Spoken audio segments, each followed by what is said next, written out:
In the previous lecture, we discussed about the complete pH curve, and we also came up with an equation which was used to generate that complete pH curve, and that equation was a complicated kind of equation. And we also discussed some approximations that we are going to use in further discussion. But when we talk about pH, especially with reference to biologically important systems, it becomes very important. Because for biologically important molecules, for example, proteins, nucleic acids, pH becomes very important. We will discuss later that how pH can affect their conformation and hence their properties. So, therefore, while preparing a solution of biologically important systems in laboratory, we prepare a solution which is called buffer. Therefore, it becomes very important to understand what is a buffer. And the connection of buffer is with its resistance to change the pH of a solution upon addition of a small amount of an acid or a base. And that is why pH becomes very important. Another question is that what salts or an acid should be chosen to obtain a solution of a particular value of pH. For example, if we want to prepare a solution of pH 5 or pH 7 or pH 9 or pH 12, what salt and what acid should be taken? These are important questions, and we will address these questions in today's lecture. Let us start discussing about pH curve for titration of weak acid with a strong base.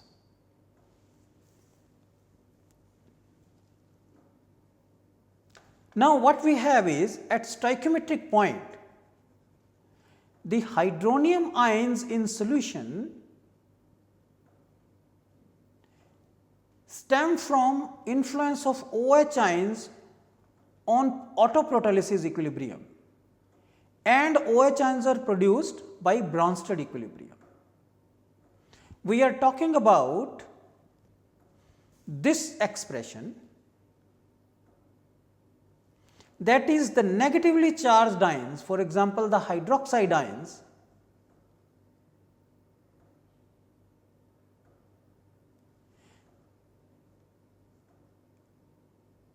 and OH ions, you see, which are also produced by the autoprotolysis of water, and the action of A ions on water upon acceptance of proton, because A ion is a Bronsted base, it will accept a proton and result into the formation of OH minus ion.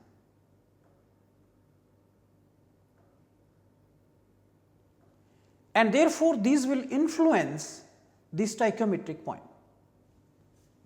If I write equilibrium constant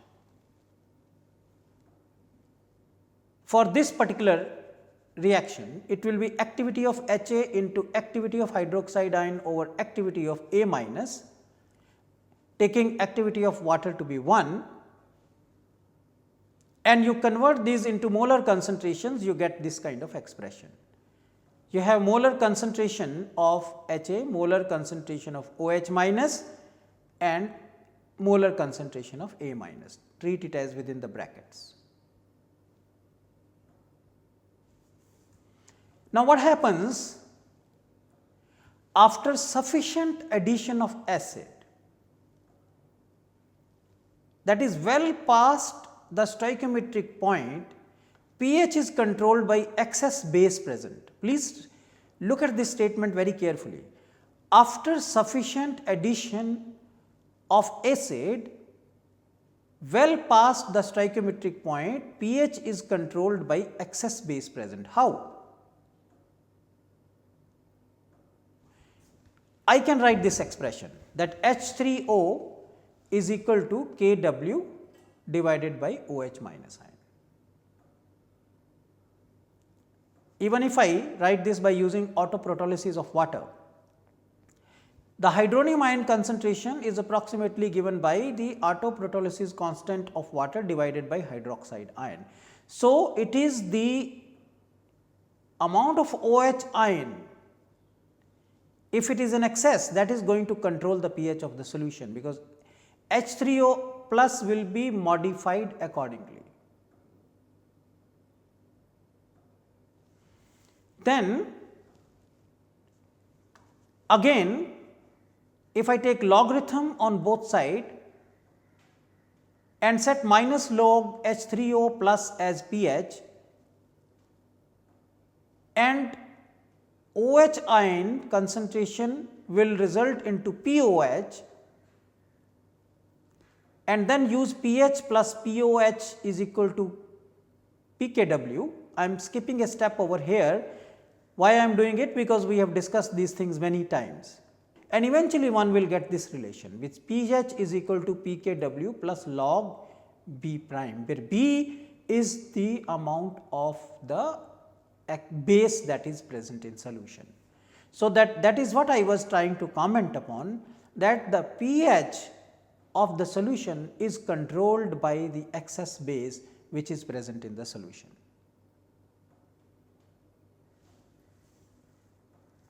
And let us talk about the pH curve for titration of weak acid with a strong base. This is the type of curve that we discussed in the previous lecture, that one will obtain when you titrate a weak acid with a strong base. Let us try to identify different regions. Let us say here we start with, this is purely weak acid, no base added, and when you keep on adding base, the horizontal axis represents volume of titrant and the vertical axis is pH, and this is how the pH changes, and this represents equivalence point. Also pay attention to the various equations which are written over here. This equation we have just derived, the relationship between pH is equal to pKw plus log B. When you have excess base, that is what we just discussed, if there is an excess base, pH will be controlled by excess base, and you are talking about this region. You are starting with pure acid. So, let us see pure acid.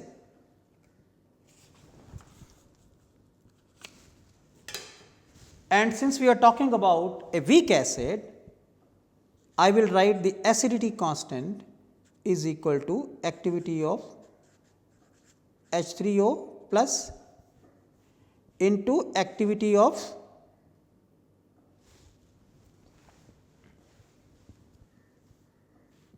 A minus into divided by activity of HA. That is how we write the ionization constant or acidity constant for a weak acid.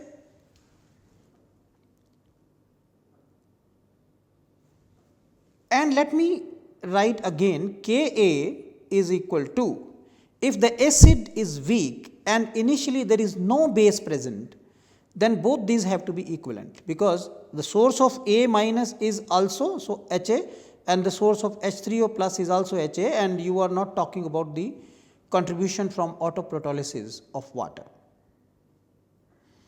So, if I equate these two activities, I can write this as H3O plus raised to the power 2, and this I will retain as A0 because this is hardly dissociated. Acid is hardly ionized. We can ignore the extent of ionization and write this approximately as the initial concentration.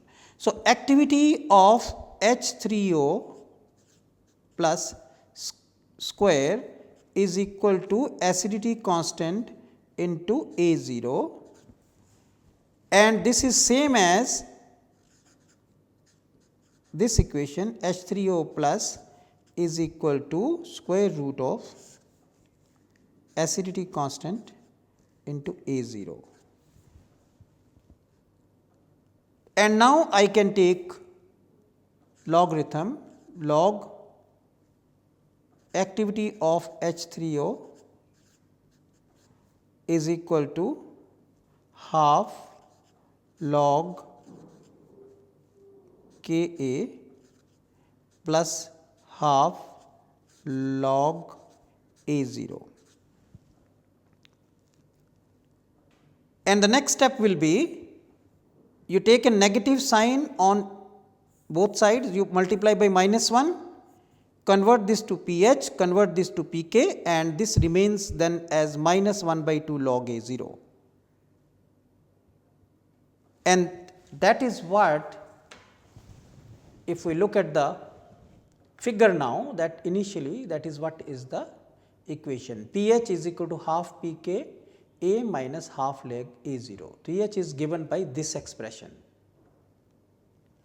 and the pH is modified as you keep on adding alkali, and halfway to stoichiometric point, this equation we also derived, that when A prime is equal to S, when the concentration of acid and concentration of salt are equivalent, pH is equal to pKa, and that is what is indicated over here. At the midpoint, halfway to the stoichiometric point, pH is equal to pKa. And you see the region of the pH change is reasonably flat around pKa. This flat region has a lot of significance.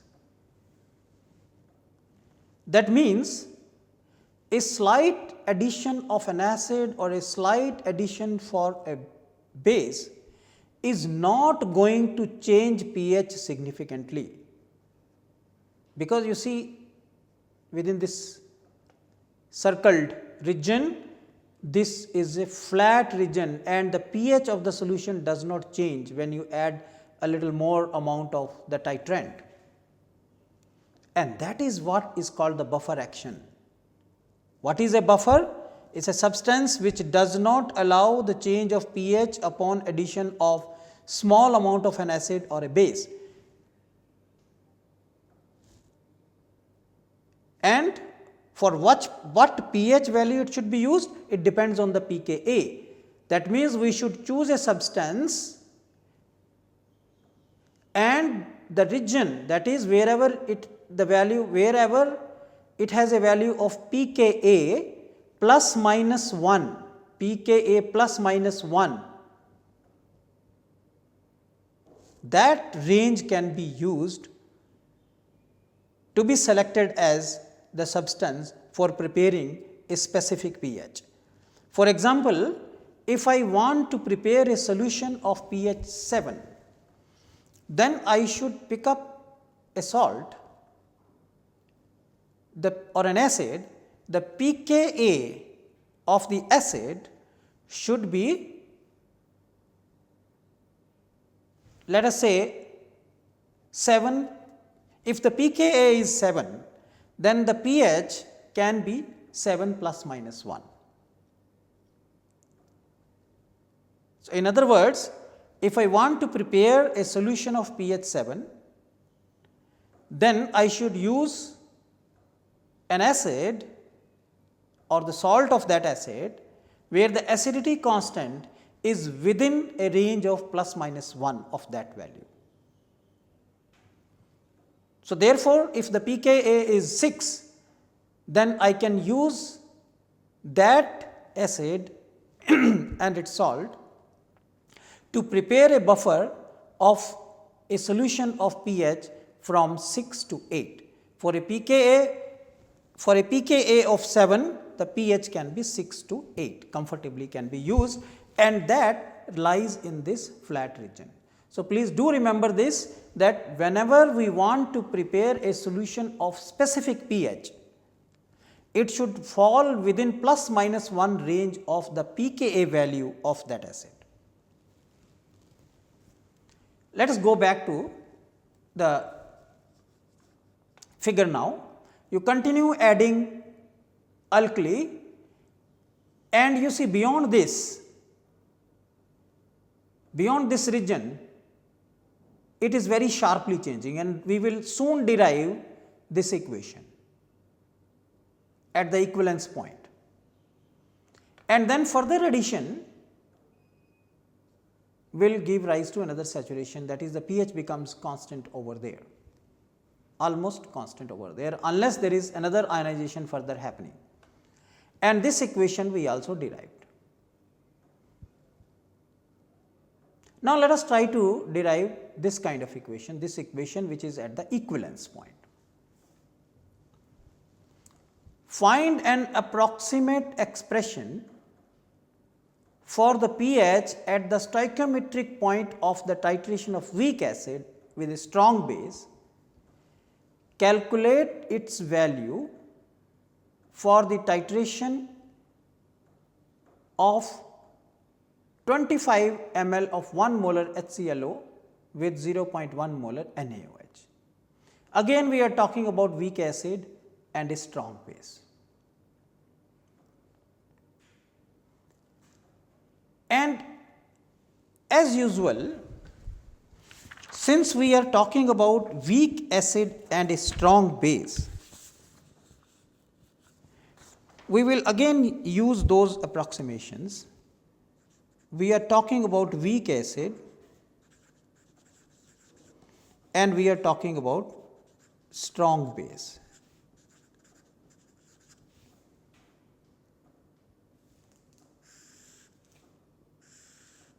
So, whatever is A minus we are talking about anion of the weak acid, we can equate that equal to S if I use S as the concentration of the salt which is formed as a product.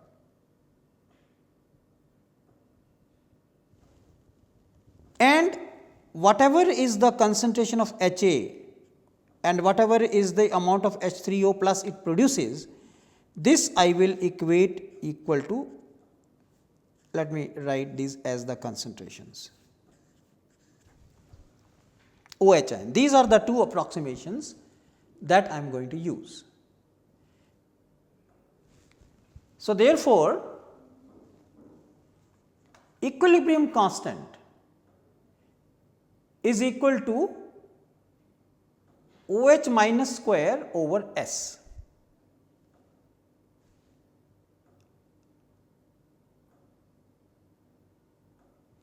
And from this I can get OH is equal to OH minus is equal to S into K square root from this equation.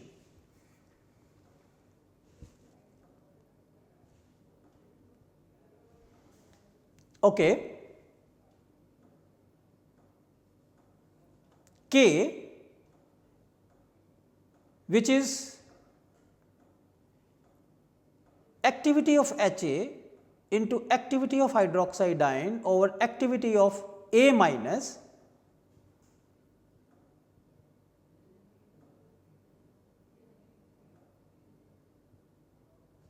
can be written as activity of HA into activity of hydroxide ion, and let me divide and multiply by activity of hydronium ion and then combine these two. These two multiplication is equal to Kw, autoprotolysis constant of water. This is equal to Kw by Ka, because this is Kw and Ka reciprocal of Ka is A into A of HA over A minus into A H3O plus. This is the activities. A is written as activities.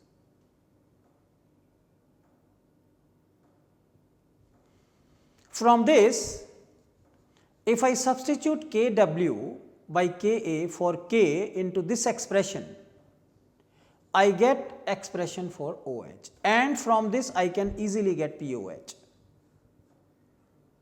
by taking logarithms, and pH plus POH is equal to pKw.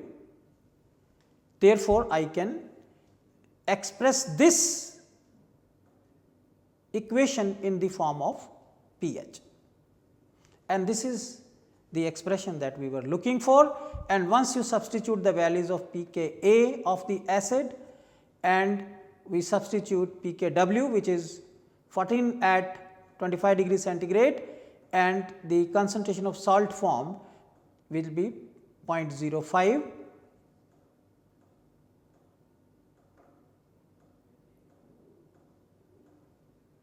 and the final answer can be obtained as 10.1. So, please try to solve this in a detailed way by yourself, but this method describes how pH can be obtained at the stoichiometric point, and this is the expression to be used at the stoichiometric point, and that I showed in the previous figure.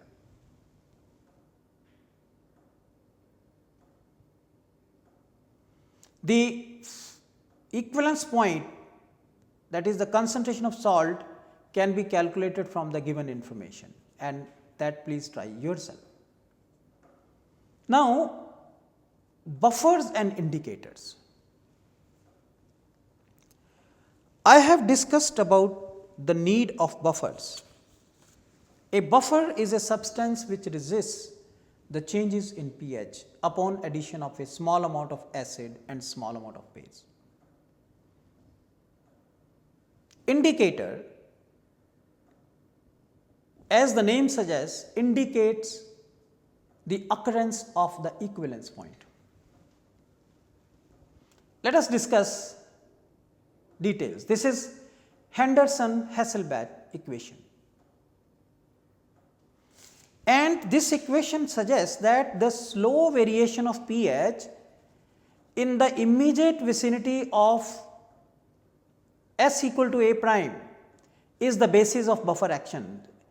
Remember that flat region. And buffer action is the ability of a solution to oppose changes in pH, as I just discussed.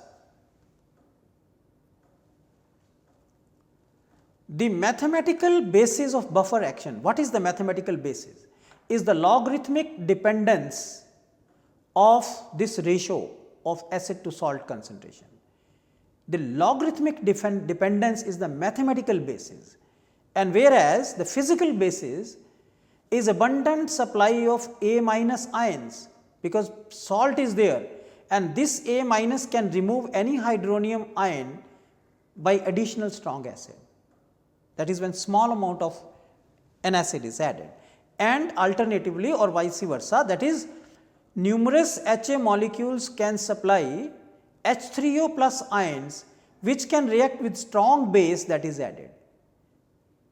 So, both these statements are examples of the Le-Chatelier principle, application of Le-Chatelier's principle. All right. The rapid change of pH near stoichiometric point in a titration is the basis of indicator detection. We will discuss more about that. An acid base indicator is generally a water soluble weakly acidic organic molecule, and that organic molecule should be able to exist in an acid form. I write as HIN, and conjugate base where proton is donated, and I write as IN minus form, and both these occur in different colors.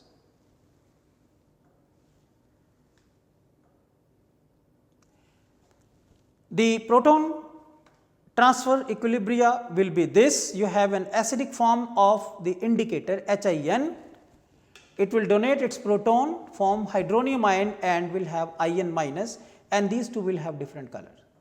That is, before the titration it will have color specific to this, after the titration it will have color specific to this. Let us write down equilibrium constant for this K I N I write, which is activity of hydronium ion into activity of indicator in the negatively charged form over activity of the indicator in weakly acidic form, and take the logarithm and express this logarithm ratio of log H I n by I n minus as P k I n minus P h. This relation can be obtained by manipulation of this. And now I can use this relation for further discussion. According to this relation, when pH is less than pKin, the overall value is positive. That means the indicator is predominantly in the acidic form and has its corresponding color.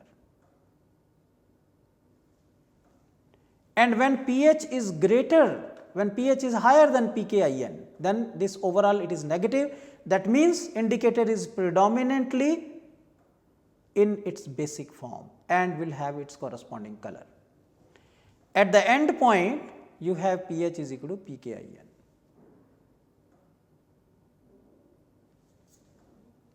All right. That is why it is commented over here that at stoichiometric point of an acid base titration, pH changes sharply, and if pH passes through pKin, that is when it passes through this equality, there is a pronounced color change. Thus, end point will coincide with the stoichiometric point of titration. And I am sure that this reminds you of the methyl orange or phenolphthalein, which was used as indicators in the acid base titrations during your school level laboratory classes.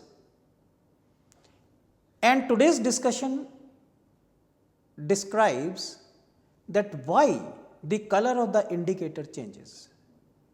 It is just the change in the state of ionization, that each ionized state has a different color.